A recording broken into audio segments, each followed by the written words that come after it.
میں سمجھتا ہوں کہ ہمارے بانی پاکستان حضرت قائد اعظم محمد علی جناح صاحب نے جو ایک ملک کے لیے پاکستان بنانے کے لیے خدمات دیں، خدمات کی، اور ان کا بھی تعلق آپ کے پیشے سے تھا، اور انہوں نے اسٹرگل کی اور ملک بنایا۔ اسی ہی طریقے سے ذوالفقار علی بھٹو، انہوں نے بھی اس ملک میں ایک انقلاب لائے اور ون مین ون ووٹ کا تصور دیا، اور عوام کا جو محور تھا، طاقت کا سرچشمہ وہ عوام تھی، اس کا تصور انہوں نے آپ کو دیا۔ وہ بھی لائر تھے، تو اس لیے جو لائر کمیونٹی ہے ان کی بے شمار قربانیاں ہیں۔ تمام جماعتوں نے شمول اس وقت کے ڈکٹیٹرز کو بھی یہ کہنے پہ مجبور کیا جاتا تھا کہ آپ جمہوریت کا نام بھی لیں اور یہ بھی کہیں کہ ہم 73 کا آئین جو ہے وہ اصل صورت میں بحال کریں گے، وہ ان کے منشور کا حصہ ہوتا تھا۔ مگر آپ نے دیکھا کہ محترمہ بے نظیر بھٹو شہید صاحبہ نے ARD کا فورم بنایا، اور اس میں تمام مختلف الخیال، خواہ وہ رائٹرز تھے، لیفٹرز تھے، جو تھے، ان سب کو ملا کر انہوں نے چارٹر آف ڈیموکریسی پہ دستخط کیے۔ ان کا مقصد کیا تھا کہ اس وقت جو جنرل مشرف صاحب تھے، ان کے لیے انہوں نے ان کو تمام انٹرنیشنل قوتوں سے پریشر ڈلوا کر یہ مجبور کیا کہ وہ آرمی چیف کا عہدہ چھوڑ دیں اور اس ملک میں فری، فیئر، ٹرانسپیرنٹ الیکشنز آن پارٹی بیس کرائیں۔ آپ نے دیکھا یہ کتنا ایک قربانی تھی محترمہ صاحبہ کی، انہوں نے بغیر لڑائی کے ایک جنرل مشرف کو اپنے عہدے سے الگ کیا، پھر صدارت سے بھی الگ کیا، اور آج جو لولی لنگڑی آپ کو جمہوریت نظر آ رہی ہے، یہ ان کی مرہون منت ہے۔ اور ہمارا وعدہ تھا کہ جب ہم اقتدار میں آئیں گے تو ہم 73 کا آئین بحال کریں گے، اور آپ کو یاد ہوگا جو 73 کا آئین بنایا گیا، اور اس وقت ذوالفقار علی بھٹو صاحب تھے، اس وقت یونی کیمرل سسٹم تھا پاکستان، اور 128 ووٹ تھے ویسٹ پاکستان میں اور باقی ایسٹ پاکستان میں تھے، اور وہ جو 73 کا آئین بنایا گیا متفقہ، وہ 128 ووٹوں کے ساتھ بنایا گیا، اور اس وقت ایک ہاؤس ایوان تھا نیشنل اسمبلی آف پاکستان۔ اور ہم نے جب وعدہ کیا، اس وقت ایک ہاؤس ایوان نہیں تھا، بائی کیمرل سسٹم تھا، سینٹ کا بھی ادارہ تھا اور قومی اسمبلی کا بھی ادارہ تھا۔ 460 ووٹ تھے، اور 460 ووٹوں نے ود 104 امینڈمنٹس آئین کو بحال کیا، اور کسی نے اس کو اپوز نہیں کیا۔ یہ ایک بہت بڑی ایک کنسنسس تھا، تمام متفقہ طور پر تمام پاکستان کی جماعتوں نے سپورٹ کیا۔ میں ان سب کو خراج تحسین پیش کرتا ہوں کہ انہوں نے ایک عمدہ مثال قائم کی اور 73 کے آئین کو مکمل طور پر بحال کر دی۔ پھر آپ دیکھیں کہ آپ کا جو آئین تھا، جو قائد اعظم صاحب کا تصور تھا، جو ذوالفقار علی بھٹو صاحب کا تصور تھا، 73 کا آئین جو تھا وہ فارم آف گورنمنٹ تھا، اور parliamentary form of government was more close to people of Pakistan, کیونکہ وہ جواب دہ تھا to the people of Pakistan. اس لیے پارلیمنٹری فارم آف گورنمنٹ نہیں بن سکتا تھا جب تک اختیارات کا توازن نہ ہوتا، کیونکہ مسلسل جب ڈکٹیٹوریل گورنمنٹس آتی رہیں، انہوں نے آئین کے اندر امینڈمنٹس کرتے رہے، اور پارلیمنٹری فارم آف گورنمنٹ نہ پارلیمنٹری رہا نہ پریزیڈینشل رہا، وہ ایک چون چون کا مربع بن گیا۔ تو ہم نے، اور یہ کریڈٹ یہ جاتا ہے آصف علی زرداری صاحب کو کہ انہوں نے بطور صدر پاکستان اپنے اختیارات، تمام اختیارات پارلیمنٹ کو دے دیے۔ یعنی وزیر اعظم کو دے دیے اور parliamentary form of government establish ہو گئی پاکستان کے اندر، اور آج تمام تر اختیارات کا جو منبع ہے وہ پرائم منسٹر آف پاکستان ہے، وہی چیف ایگزیکٹو ہے۔ تو اس لیے یہ ایک میں سمجھتا ہوں آپ کے ساتھ مل کر یہ ہماری اسٹرگل تھی، اور ہم نے آئین کو بحال بھی کیا، پارلیمنٹری فارم آف گورنمنٹ کو بھی بحال کیا۔ ایک چپڑاسی بھی اپنے اختیارات دینے کے لیے تیار نہیں ہے، مگر ایک صدر پاکستان نے اپنے تمام اختیارات پارلیمنٹ کو دے دیے۔ یہ ایک نظریہ تھا پاکستان پیپلز پارٹی کا کہ ہم نے جمہوریت کو بحال کرنا ہے۔ میں آپ سے یہ بھی کہتا چلوں کہ ہم نے وعدہ کیا تھا کہ ہم جب اقتدار میں آئیں گے تو ہم عدلیہ کو بحال کریں گے، جو عدلیہ کی بحالی کی موومنٹ چل رہی تھی، اور جب عدلیہ کو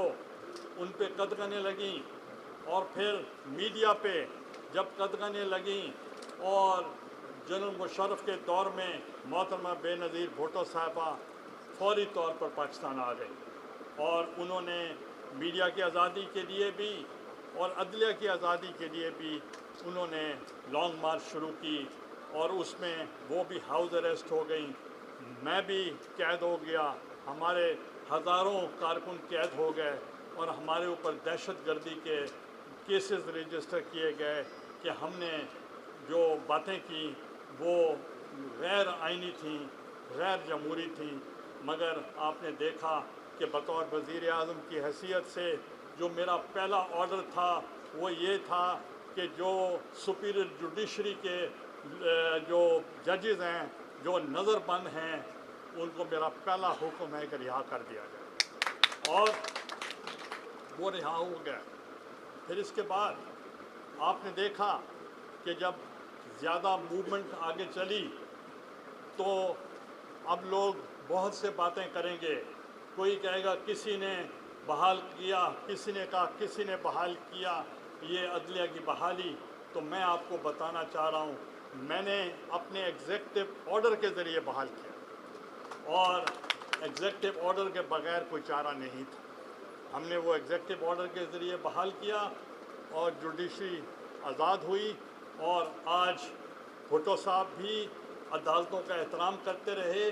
اور ہم بھی عدالتوں کے سامنے پیش ہوتے رہے، بطور وزیر اعظم کے بھی پیش ہوتے رہے، بطور اسپیکر کے بھی پیش ہوتے رہے، اور اس کے بعد بھی ہم پیش ہوتے رہے۔ مگر آج بھی ہمارے اوپر کئی کیسز ہیں۔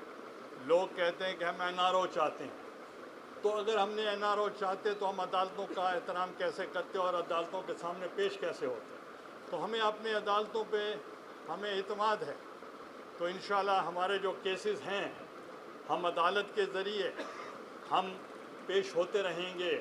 اور عدالتیں فیصلہ کرتے رہیں گی، اور تاریخ بتائے گی کہ ہم غلطی پہ تھے یا کوئی اور غلطی پہ ہے۔ تو لہٰذا اس وقت ملک میں جو حالات ہیں وہ لوگ سمجھتے تھے کہ ایک موقع پیپلز پارٹی کو ملا، ایک موقع مسلم لیگ کو ملا، اور ان دونوں کی طرف سے لوگ مطمئن نہیں ہیں، تو ایک موقع اور بھی شخصیت کو دینا چاہیے، اور آپ نے دیکھا ایک موقع اب عمران خان صاحب کو بھی مل گیا۔ اب تاریخ بتائے گی، عوام بتائے گی کہ اب یہ بتائیں کہ جو ان کا منشور تھا، انٹرنیشنلی اسٹیبلشڈ ایک فیکٹ ہے کہ جو منشور پر عمل کرتی ہے پارٹی، گورنمنٹ منشور پہ عمل کرتی ہے تو وہ ایک کامیاب گورنمنٹ تصور کی جاتی ہے۔ آج میں آپ سے سوال کرتا ہوں، جو منشور موجودہ گورنمنٹ کا تھا کیا وہ منشور پر عمل درآمد ہوا ہے یا نہیں؟ اگر عمل درآمد ہو گیا ہے تو پھر تو کامیاب ہو گئے ہیں۔ اگر وہ کہتے تھے کہ مہنگائی پہ کنٹرول کریں گے، مہنگائی کنٹرول نہیں، وہ کہتے تھے ڈالر کی ہائیک کو ہم کنٹرول کریں گے، وہ نہیں ہوئی، بجلی کا جو ٹیرف ہے اس پہ کنٹرول کریں گے، وہ نہیں ہوئی، جو اجناس ہیں کھانے پینے کے ان کو ہم نہیں بڑھائیں گے، وہ تو بڑھ گئے ہیں۔ تو میں آپ کو بتانا چاہتا ہوں کہ میرے دور اقتدار میں